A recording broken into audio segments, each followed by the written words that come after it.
March 10ஆம் தேதிக்கான ஜீவ ஊற்று வேத தியானம். சங்கீதம் 10 வசனம் 12. கர்த்தாவே எழுந்தருளும், தேவனே உம்முடைய கையை உயர்த்தும், சிறுமைப்பட்டவர்களை மறவாதேயும் என்பதே. மற்றவர்களை சிறுமைப்படுத்தி ஒடுக்குகிற பொல்லாத மனிதர்கள் எளிதில் தொட முடியாத உயரத்தில் இருப்பார்கள். அதாவது பதவியினாலோ செல்வாக்கினாலோ பலத்தினாலோ அல்லது பராக்கிரமத்தினாலோ வேறு யாரும் எட்ட முடியாத உயரத்தில் இப்படிப்பட்ட பொல்லாத மனிதர்கள் இருப்பார்கள். இவர்களை பொறுத்த வரையில் தங்கள் செய்கைகளை தட்டி கேட்க எவரும் கிடையாது.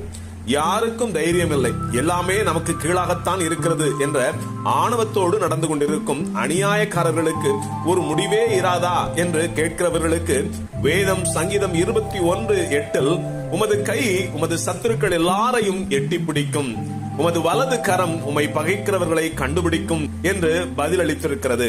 சரி, கர்த்தருக்கு யார் சத்துருக்களாக இருக்க முடியும் என்ற கேள்வி உண்டாகலாம். யார் தேவ பிள்ளைகளை பகைத்து வெறுத்து ஒடுக்குகிறார்களோ அவர்களே கர்த்தருக்கு சத்துருக்களாக இருக்கிறார்கள். இந்த பொல்லாத சத்துருக்கள் அநேக நேரங்களில் தேவன் தங்களுக்கு எதிராக தமது கரத்தை தங்களால் சிறுமைப்படுத்தப்பட்டவர்களின் நிமித்தம் உயர்த்தியிருக்கிறார் என்பதை உணர்ந்து கொள்வதே இல்லை. அதற்கு மாறாக சிறுமைப்பட்டவர்களை இன்னும் மூர்க்க கோபம் கொண்டு ஒடுக்குவார்கள். ஆனால் கர்த்தருடைய வல்லமையுள்ள கரத்தின் செய்கையினால் சத்துருக்கள் முடிவில் வெட்கத்தையே அடைவார்கள். இதையே ஏசாயா 26:11 கர்த்தாவே உமது கை ஓங்கி இருக்கிறது, அவர்கள் அதை காணாதிருக்கிறார்கள், ஆனாலும் உமது ஜனத்துக்காக நீ கொண்ட வைராக்கியத்தை கண்டு வெட்கப்படுவார்கள் என்று வேதம் திட்டமாய் கூறுகிறது.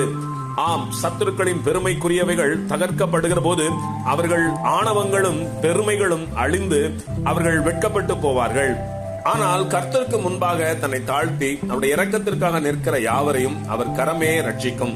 சங்கீதம் 138:7 நான் துன்பத்தின் நடுவில் நடந்தாலும் நீர் என்னை உயிர்ப்பிப்பீர், என் சத்துருக்களின் கோபத்துக்கு விரோதமாக உமது கையை நீட்டுவீர், உமது வலது கரம் என்னை ரட்சிக்கும். ஆமேன். அல்லேலூயா.